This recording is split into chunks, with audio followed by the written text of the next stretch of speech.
Muy buenos días, muy buen año Liseco, Jorge Fontevecchia te saluda.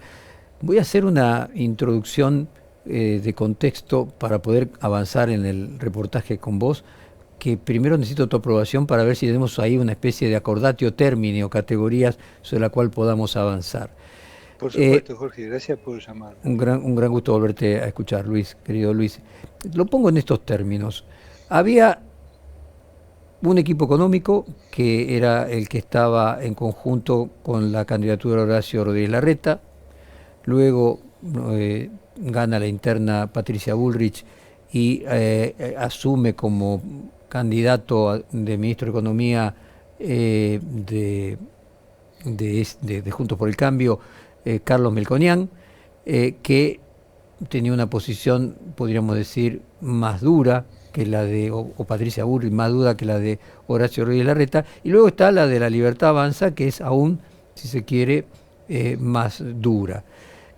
Cuando uno analiza a la actual propuesta económica y algunos diputados de Juntos por el Cambio y del radicalismo dicen tenemos que votar lo que plantea el presidente porque finalmente nuestra propuesta económica era la de Patricia Bullrich, quien está integrando el gobierno. Paralelamente aparece la contradicción de que en privado, todavía no en público, Carlos Melconian critica enormemente a la política económica de Milei. Dice concretamente que es mentira, que el déficit cuasi fiscal representaba 10% del Producto Bruto, porque en realidad se licuaba con la propia inflación, la tasa de interés alta de las LELIQs, que es mentira que estuviéramos camino a la perinflación, sino por el contrario, que este gobierno genera más inflación para licuar. Fue el primero que utilizó la palabra licuadora, nos cambió la motosierra por la licuadora. Esto lo dijo Melconian hace 60 días y finalmente lo confirmó el presidente en un reportaje este fin de semana.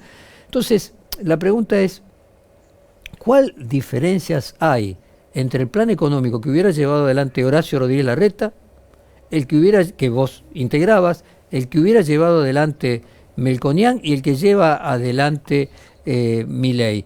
¿Es correcto decir que vos y el equipo de Horacio Rodríguez Larreta lo hubieran hecho diferente y aún también el de Melconian, aunque más cerca del de la Libertad Avanza, pero siempre diferente? Qué pregunta difícil, como siempre son tus preguntas, digamos. Mira, viste que hay un dicho, ahora no recuerdo quién lo dijo, que dice que los economistas estamos de acuerdo en el 99% de las cosas, pero solo hablamos del 1% en el que no estamos de acuerdo, ¿no? Muy interesante. Eh, yo diría que en general el diagnóstico y el diseño de estas tres, si querés, equipos o grupos era similar, ¿no? En cuanto a estructurar un programa basado en una estabilización de un lado y la reforma estructural del otro, y iniscindible la una de la otra, ¿no? O sea, no Pero hay entonces estabilidad dura. puedo Luis, porque me parece interesantísimo, perdóname que te interrumpa lo que acabas de decir, que es ¿Cómo no? correctísimo, y me parece que ilustra a los que no son economistas esos viejos dichos de que en una isla se quedan sin agua y en un naufragio distintas profesiones, un ingeniero, un médico y un economista, y tienen latas de cerveza pero o latas de algo y no tienen abridor, y cada uno propone uno abrirla con una piedra, otro colocarlo al sol para que explote, hasta que llega el economista y dice, hagamos de cuenta que tenemos una abrelatas, ¿no? Sí. Entonces, en esos cuentos de economistas, en ese 1%, ¿puedo incluir también a Rubinstein, el virtual ministro de Economía de Massa? Es decir, que también Rubinstein estaba de acuerdo en ese 99%. Yo diría que sí, digamos, Ujú. o sea, me parece, de hecho, acordate que al principio, cuando todavía no se había puesto el traje de secretario de Programación Económica del Ministerio de Massa, opinaba como opinaba antes, y es más, había escrito en ¿Sí? revista Noticias, había ¿Sí? escrito una nota básicamente con la idea de decir hay que hacer hay que estabilizar y reformar, Exacto. digamos. O sea, yo creo que eso Estaban todos de acuerdo, ahora, incluso podríamos decir no, también los candidatos a presidente, porque también estaba de sí, acuerdo en eso el otro candidato a presidente que pasó a primera vuelta, que era Juan Schiaretti.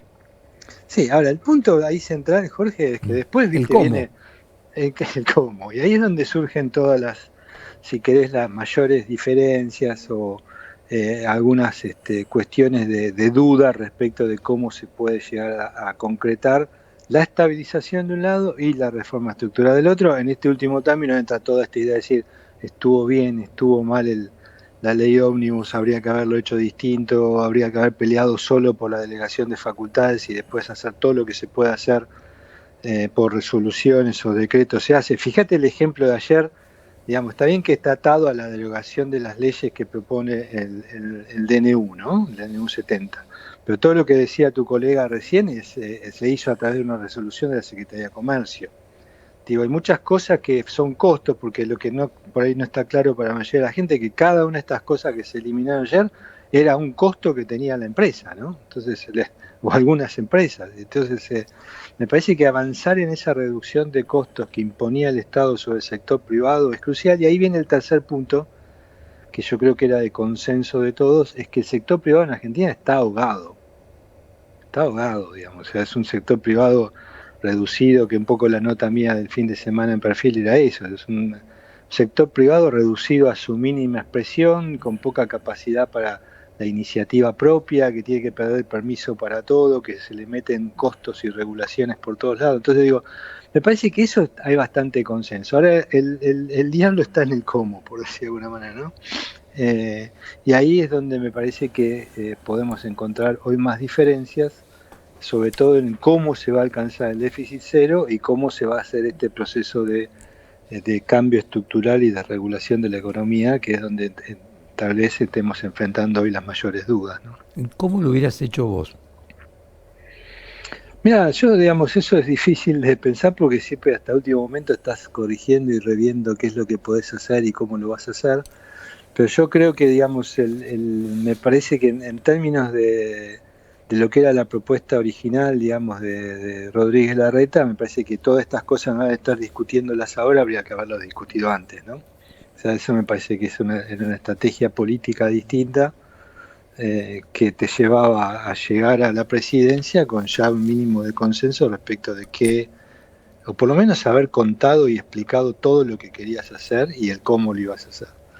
Ese es un cambio diametral. Después, desde el punto de vista de la estabilización, yo diría que me parece que ahí pensar en una estabilización en 2 etapas, que era esta idea de, bueno, hasta marzo, sinceramiento y corrección de precios relativos y el arranque de lo fiscal, y después de abril, lanzar un programa ya más consolidado, me parece que eso también no hubiera sido muy distinto. Y desde el punto de vista del trámite legislativo, me parece que hubiera sido mejor trabajar con un paraguas donde toda la discusión hubiera pasado por esta enumeración de objetivos y delegación, digamos, de unas facultades para que se puedan conseguir esos objetivos. Hubiera sido una discusión mucho más directa, más sencilla, y después dejarle al Poder Ejecutivo cierto grado de discrecionalidad, como no han tenido todos los poderes ejecutivos. Tampoco, viste, ahora queremos ser más republicanistas de lo que fuimos hasta ahora, y me parece que hay como toda una suerte ahí de hipocresía y trampa respecto de cómo ha funcionado, cómo han venido funcionando los gobiernos en Argentina hasta ahora. Digamos, yo creo que si el Parlamento podría, digamos, haberse puesto de acuerdo en 10, 12 objetivos básicos y dejar cierta libertad para que el Ejecutivo alcance esos objetivos. Me parece que eso hubiera sido mucho más rápido, más sano, y desde el punto de vista constitucional no hubiera generado tantos contratiempos como están generándose ahora, ¿no? Luis, acá quiere hacerte pregunta a nuestro experto en economía, Fernando Meaño. ¿Qué tal, Luis? Buen día, ¿cómo estás? Perdón, Fernando, que hoy te mencioné como ahí que no me recordaba tu nombre, te pido disculpas. No, por favor. Hoy recién decías que la discusión es por el cómo. Ahora, también hay una discusión sobre la secuencia, ¿no? Sobre qué está primero, porque hay quien dice, bueno, si no alcanzás el equilibrio fiscal, todo lo demás que hagas tampoco va a servir. Es decir, todas las reformas micro, todo aquello que, como vos decías recién, ayude a quitarle la ahogo al sector privado, mientras no tengamos equilibrio fiscal, tampoco va a tener demasiado efecto. Me viene bien tu pregunta, la verdad me viene como anillo al dedo, porque yo me parece que hay que hacer, ahí donde critico un poco al gobierno en términos de cómo comunica, a mí me parece que no hay tal secuencia, ¿no? O sea, no hay estabilidad sin reforma estructural, de la misma manera que no hay reforma estructural sustentable y duradera si no hay estabilidad. Pero las dos cosas van de la mano, no es que vos decís, bueno, yo estabilizo y después... Es muy difícil que esa estabilización tenga los resultados buscados en términos de desinflación y crecimiento económico si no haces lo otro al mismo tiempo. Entonces, a mí me parece que hay que entender, y eso es donde tal vez haya que trabajar un poco más en términos de hacer algo más de docencia y comunicación de parte del gobierno, de que los dos son pilares del programa, y no es que, bueno, estabilizo y después veo. O sea que es en sincronía, digamos, no hay una secuencia, sino que hay que hacer todo al mismo tiempo y todo va a ir desarrollándose. Sí, yo estoy convencido de esa necesidad de avanzar en los dos frentes de la estabilidad y la reforma, como mecanismo, sobre todo porque vos tenés que también crear expectativas de que realmente estás en una economía distinta. Vamos a ser honestos, ¿cuántas veces se anunció vamos a estabilizar, voy a hacer el ajuste, digamos, y quedaba relegada la idea de decir, mira, vamos a hacer una Argentina distinta? Entonces ahora la idea es decir, bueno, mira, el que quiere creer que vamos a hacer una Argentina distinta, acá está el listado de todo lo que queremos hacer. Y si vamos a estabilizar, lo vamos a hacer de esta manera. Le pasa que, ya te digo, el problema, yo esta nota que le refería a Jorge, la arranqué diciendo de que todavía el programa no fue implementado, digamos, ¿no? O sea, todavía le falta, es como que estamos en una etapa en la cual está el diseño, pero todavía la implementación es muy, ¿cómo te puedo decir?, imperfecta, ¿no? Y así todo. Entonces, ya tuvo cambios sustanciales. Sí, ya tuvo cambios muy, muy importantes, demoras muy importantes, y ahí es donde a mí me parece que está el problema principal, en la demora, en la implementación. Acordate que en algún momento decían, bueno, vamos a tener 10 días, 100 días, 100 horas, digo, o sea, los programas de shock, en general, lo importante es hacer el anuncio de todo en su conjunto. Eso se hizo. ¿Sí? El shock de expectativa fue, de alguna manera, en el arranque, fue perfeccionado, si querés, con anuncios de todo tipo. Ahora, claro, todo el mundo dice, bueno, está bien, acá estamos por donde queríamos, ahora falta implementarlo. Bueno, esa implementación se viene demorando por las razones obvias, y una parte importante, que es el paquete de emergencia fiscal. Imagínate que de los 5.2% del PBI de ajuste que significaba este paquete de emergencia, se le borraron al menos 2.2, que era todo el capítulo de incremento de recursos, y está en veremos la parte de ajuste del gasto jubilatorio. O sea que, digamos, entre un 40% y un 60% del paquete hoy no está. Digamos. Entonces, ¿cómo se va a hacer para estabilizar? Es un desafío gigantesco, porque no parece ser que sea la vía el ajuste del paquete de emergencia original. Y ahí es donde, como bien citaba Jorge, Carlos Melconian fue el primero que usó la palabra, y esa palabra es tremenda en economía, ¿no? Cuando uno habla de licuar, o que la inflación forma parte integral del programa, porque es el mecanismo a través del cual se va a lograr el déficit cero, es un problema enorme, porque uno tiene que preguntarse automáticamente ahí, y decir, bueno, ¿a qué tasa de inflación se licúa? Y con la inercia que tenemos y el nivel de inflación que tenemos hoy, yo no me animo a ponerle un número a esa tasa de inflación, y ahí está el riesgo más grande, porque eso significa que en perspectiva vos no desinflás las expectativas, ¿no? Ahora, entras en un círculo vicioso muy difícil de salir, ¿no? Dentro de ese 99% de las cosas en las que prácticamente todos los economistas están de acuerdo, bueno, algunas de las cosas que hizo Milei también están incluidas. Entiendo que la fuerte devaluación del peso es una de ellas. Ahora bien, otra de las cosas en las que todos coinciden es que hay que tener un solo tipo de cambio, hay que tener un solo dólar. ¿Cuán lejos estamos ahora con este cambio de último momento en las condiciones fiscales y en el plan fiscal del gobierno? ¿Qué lejos estamos ahora de poder eliminar el cepo y tener un solo tipo de cambio? Mira, yo diría que por ahora estamos tan lejos como estábamos en diciembre, digo. O sea, me parece que el plan económico en 2 etapas, que secuenció Caputo en varias entrevistas televisivas que tuvo ni bien arrancó su gestión, era una primera etapa de sinceramiento. Cuando estaba en marcha el programa full, que era para marzo-abril, digamos, venía una segunda etapa con la sensación de que ahí se unificaba el tipo de cambio, la idea de unificar el tipo de cambio, para lograr, entre otras cosas, que toda la cosecha récord que por lo menos hay hoy en perspectivas empiece a ser liquidada y que el Banco Central pudiera absorber buena parte de esos dólares, ¿no?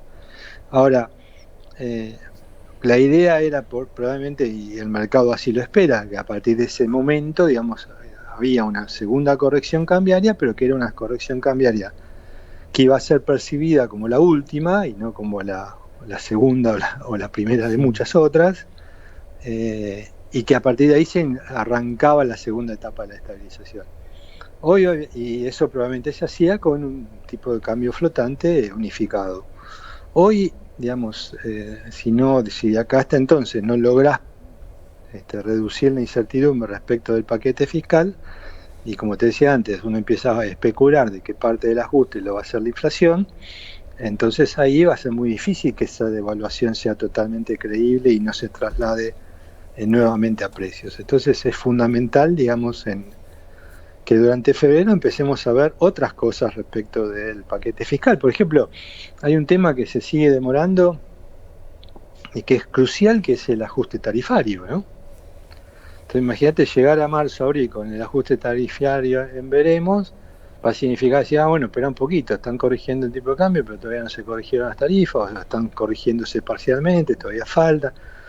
O sea, hay que reducir todos esos márgenes de incertidumbre que pesan sobre las expectativas de inflación y de evaluación muy rápidamente, y eso era supuestamente la tarea que se iba a hacer en estos 3 primeros meses del año, de forma tal de que arrancar ya en el otoño, digamos, si querés, con una economía donde las perspectivas de inflación y de evaluación se hayan reducido drásticamente. Eso, mientras dure la ambigüedad o la incertidumbre que hay hoy sobre cómo se va a conseguir el ajuste fiscal, es muy difícil que suceda. Entonces se atrasa esa posibilidad de ir hacia la unificación cambiaria. Ahora, vuelvo a repetir, digamos, todavía estás a tiempo, no es que ya es inexorable, que se cayó el programa, digo.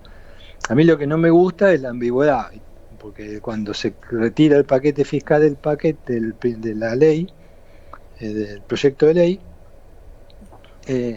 tanto Luis Caputo como Pablo Quirno salieron vía Twitter a decir: no cambiamos en nada nuestra meta de déficit financiero igual a cero, estos 5 puntos y pico de ajuste fiscal.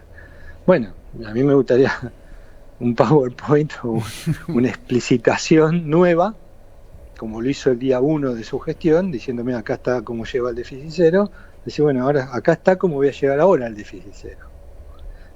Me parece que eso es está claro, ¿no? que por el momento no lo tenemos, esa explicación el gobierno no la da. Exactamente, no la tenemos, y esa ambigüedad genera incertidumbre, y me parece que no es lo más sano hacerlo ahora. Está bien que están en una etapa de negociación, que hay que entender, no van a poner ahora por escrito lo que van a hacer, probablemente eso sea la razón de por qué no se lo dice, pero no hay mucho más tiempo para seguir con esa incertidumbre, ¿no? Ahora, Luis, volviendo al comienzo, ese 1% en lo que se diferencian los ministros o los economistas, uno podría invertirlo y decir, en realidad están de acuerdo con el 1% y se diferencian en el 99%, porque ese 1% es todo. O sea, en